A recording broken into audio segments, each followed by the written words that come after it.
Hello students, आज आपण value of G change with depth कसं बघायचं. डेप्थ म्हणजे इनसाइड द अर्थ. आता आपण बघितलं value of G on the surface 9.77. नंतर काय पाहिलं मागच्या व्हिडिओमध्ये, काय पाहिलं आपण बघा, तर value of G on the surface at the pole at the equator.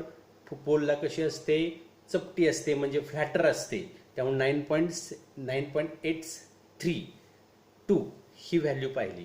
नंतर इक्वेटरला थोडी फुगीर असते, 9.78 पाहिली. आणि म्हणजे थोडक्यात आपल्याला दुसऱ्या या पॉईंटमध्ये काय पाहिलं की value of G not changes place to place. Okay, आता पुढे पाहिलं आपण की value of G as we go above the अर्थ.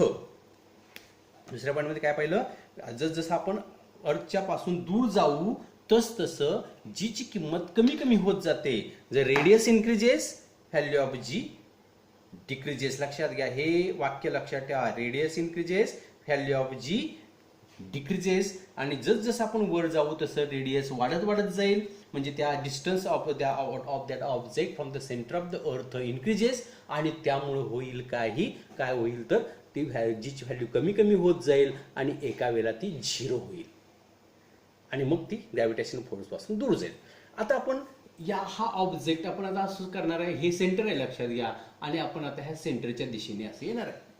ह्या सेंटरच्या दिशेने आपण येणार आहे, असं व्हर्टिकल खाली येणार. आता तसं बघितलं तर आता मी म्हटलं small G equal to GM/r². हा आपला फॉर्म्युला आहे. R goes increases value of G decreases. हे आपण आता बघितलंच. तसंच आता जसं मी खाली येईन तसं आर कमी कमी होत जाणार आहे. आता जसं वर जाऊ तसं जीची व्हॅल्यू कमी होते. पण जसं खाली येऊ, सेंटरकडे येऊ, या सेंटरकडे येऊ, तसं आरची किंमत कमी होते. R decreases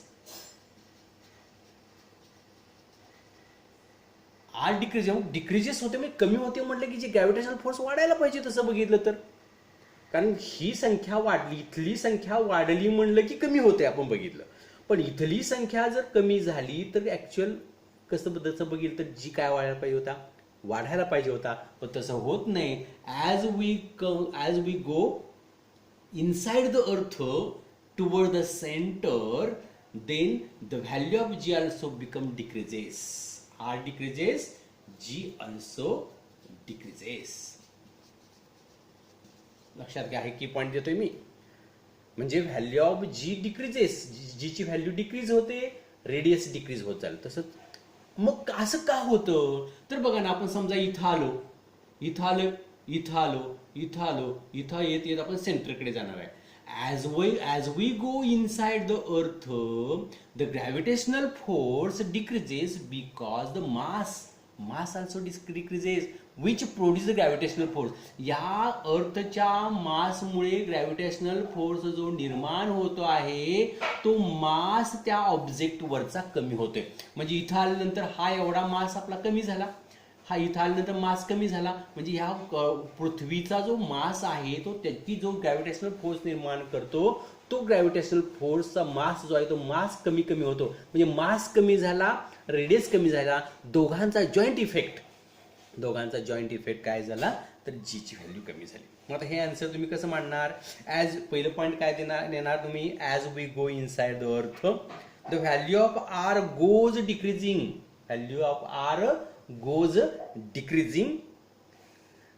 the part of the earth म्हणजे mass of the earth, part of the earth which contributes towards the gravitational force. हे वाक्य महत्वाचं आहे. हे वाक्य काय, the part of the earth which contributes the gravitational force goes on decreasing. हे अतिशय महत्वाचं वाक्य आहे. गोज ऑन डिक्रीजिंग म्हणजे जो भाग जो आपला आता ह्या इथं ऑब्जेक्ट आहे याच्यावर हे सगळं मास काय होते तर त्याच्यावर ऍक्ट करते. म्हणजे हे एवढं सगळं मास काय करते तर ते ऍक्ट करते. जेव्हा तो खाली येईल तेव्हा ते वरचं मास नाही, एवढंच मास ऍक्ट करणार.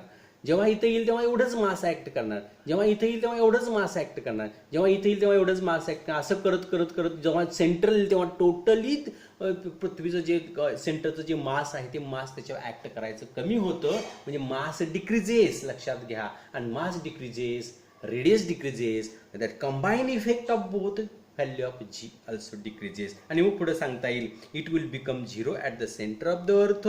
From all above we can say that the maximum value म्हणजे total value of g at the centre of the earth becomes zero. लक्षात घ्या. समजलं का तुम्हाला? हे की पॉईंट फक्त मी दिलेले आहेत. आपण कसं सांगणार बघा, सांगायचं झालं तर आन्सर कसं सांगणार, as we go inside the earth the value of R goes on decreases. The part of the earth means mass of the earth. Part of the earth means mass of the earth, which contributes the gravitational force goes decreasing. Felt by the object also decreases. As we go at the center of the earth, the mass becomes zero, radius becomes zero, therefore gravitation becomes zero.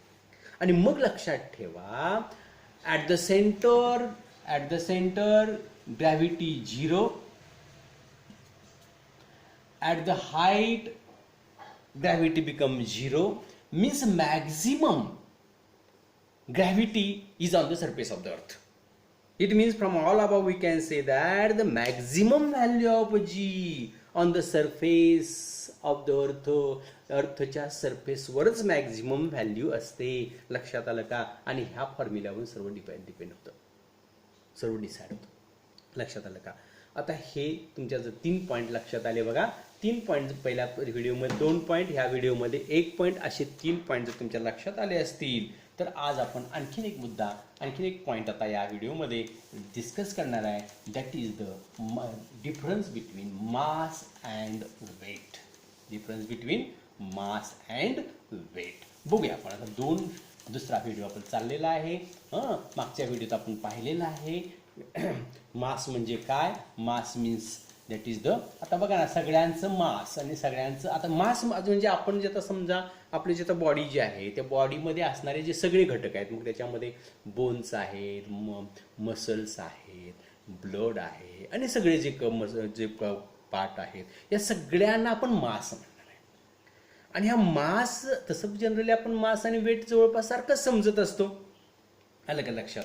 मग मास आणि weight, मास आणि weight आपण discuss करणार आहे. मग आता पण हा आपला फिजिकल जो कन्सेप्ट आहे, हा मास आणि वेट हे मात्र वेगवेगळे आहेत, हे डिफरंट आहेत. लक्षात घ्या. आता मास म्हणजे काय? आता समजा एखादं मी जर का वस्तू घेतली, हे जी आपण आता याची जी काय ही बॉटल घेतली, ही जी बॉटल आहे, या बॉटलमध्ये जे काही प्लास्टिक आहे, हे प्लास्टिक म्हणजे त्याचं मास. लक्षात घ्या. प्लास्टिक म्हणजे याच्यात जे प्लास्टिक किंवा जो कुठला पदार्थ असेल, लाकडाची वस्तू असेल तर लाकूड हा त्याचा, लाकडाचे जे काही बारकी बारीक पार्टिकल्स असतात ते पार्टिकल म्हणजे त्याचं मास. लक्षात आलं का? म्हणजे mass is the amount of matter in the object. म्हणजे या ऑब्जेक्टमध्ये असणाऱ्या मॅटरचं जे अमाऊंट आहे त्याला मास असं म्हणायचं. म्हणजे मास म्हणजे काय म्हणणार मी? Mass is the amount of matter in the object. समजलं का बघा? म्हणजे त्या मॅटर, त्या ऑब्जेक्ट मध्ये तो मॅटर म्हणजे तो मग लोखंडाचा असेल तर लोखंड हे मॅटर झालं, लाकूडाचं असेल लाकूड हे मॅटर झालं, प्लास्टिकचं असेल प्लास्टिक हे मॅटर झालं. आलं का लक्षात? आणि इथं वेटच्या बाबतीत काय, तर वेट म्हणजे काय, तर वेट म्हणजे the force with which the earth attracts the object. The force with which the earth attracts the object. आणि तुम्हाला माहिती आहे काय ऑब्जेक्ट, आणि तो F equal to M G. आत्ताच आपण एका इक्वेशन मध्ये मागच्या लेक्चरला F equal to M G हे आपण काय केलेलं आहे, तर एक रिलेशन आपण घेतलेलं आहे. म्हणजे पहिली ही त्याची डेफिनेशन झाली. डेफिनेशन समजली तर मास is the amount of matter in the object. weight is the force with which the earth attracts the object. म्हणजे आपल्या ज्या बॉडीवर जी हे 9.8 हे जे काय ऍक्ट होते त्या जी मुळेच मास इंटू एम म्हणजे मास, जी इंटू ग्रॅव्हिटेशनल फोर्स, याच्यामुळे आपल्याला वेट आपलं भरतंय. त्यालाच आपण काय, ह्यालाच आपण डब्ल्यू सुद्धा म्हणतो. W means weight. वेट म्हणजेच फोर्स, एक प्रकारचा फोर्स, आणि तो एम जी हा असतोय, लक्षात घ्या. आता मास जे आहे ते मास आपण के जी ह्या युनिटमध्ये मोजतो. Means S I unit is K G, and इथं S I unit is newton. Newton नावाच्या शास्त्रज्ञावरून न्यूटन हे त्याचं एकक निर्माण झालेलं आहे. आता मला सांगा, आता हे आपण समजा 1 kg काय 1 kg साखर घेऊन आलो म्हटलं की आपल्याला ती क्वांटिटी समजली. 1 लिटर दूध आणलं, ही क्वांटिटी समजली. ते आपण कुठल्या दिशेनं आणलं असं विचारलं का कोणी आपल्याला? नाही विचारलं. मग दिशेचा इथं संबंध येतो का? नाही. म्हणजे मासला दिशेचा संबंध येत नाही, म्हणून mass is a scalar quantity. म्हणजे जिथं दिशेचा संबंध येत नाही त्याला स्केलर क्वांटिटी म्हणतात. It is scalar. आपण इथं मात्र g means gravitational force act on the body in a downward direction, इथं खालच्या दिशेने, म्हणजे दिशेचा संबंध येतो. म्हणजे इथं म्हणायचं इट इज वेक्टर क्वांटिटी. लक्षात आलं का? म्हणजे scalar quantity, vector quantity. Scalar म्हणजे ज्याला दिशेची गरज नाही, म्हणजे mass is a scalar quantity, weight is a vector quantity. म्हणजे याला मराठीमध्ये याला अदिश, याला सदिश म्हणतात. लक्षात आलं का?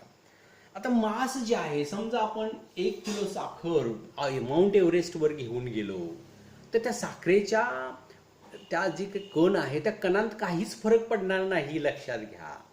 माउंट एव्हरेस्टवर ग्रॅव्हिटेशनल फोर्स कमी असणार आहे, लक्षात घ्या.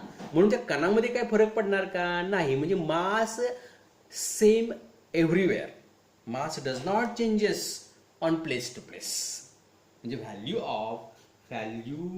Of mass same everywhere. आणि इथं सांगता येईल, आता आपण इथं जर वेट जर केलं त्या साखरेचं आणि माउंट एव्हरेस्टवर केलं तर फरक पडणार आहे, लक्षात घ्या. म्हणजे mass changes place to place. Weight changes place to place. वेगवेगळ्या प्लेसला ते बदलत जाणार आहे, लक्षात घ्या. म्हणजे आणि दुसरी गोष्ट म्हणजे हायर मास. आता हे 2 मासला विचारतात, 4 त्याचे काय करायचे, हे डिफरन्सिएशन लिहायचं, लक्षात घ्या. आणि मग higher the mass higher the inertia. म्हणजे जितकं मास जास्त तितकं इनर्शिया म्हणजे जडत्व त्याचं जास्त असतं. जितकं कमी मास तितकं त्याचं जडत्व कमी असतं. म्हणजे जसं मोठाच्या मोठा रोलर आहे काय, रोड रोलर किंवा एखादा मोठा दगड आहे किंवा एखादं मोठं पोत आहे, उचलताना तुम्हाला त्याचा त्रास होणार आहे. म्हणजे याचा त्याची इनर्शिया जास्त आहे. इनर्शिया म्हणजे जडत्व जास्त आहे. आलं का लक्षात? हा इथं पॉईंट 4 मुद्दे तुम्हाला differentiate between the mass and weight म्हणले की 4 मुद्दे पाठ करून ठेवा आणि ते तुम्ही तिथं लिहायला काय हरकत नाही. इथं तुमचा दुसराही पॉईंट इथं संपलेला. अजूनही आपल्याकडं भरपूर चॅप्टर आहे, तो आपण पुढच्या व्हिडिओमध्ये पाहू. तोपर्यंत अभ्यास करा, लिहून काढा.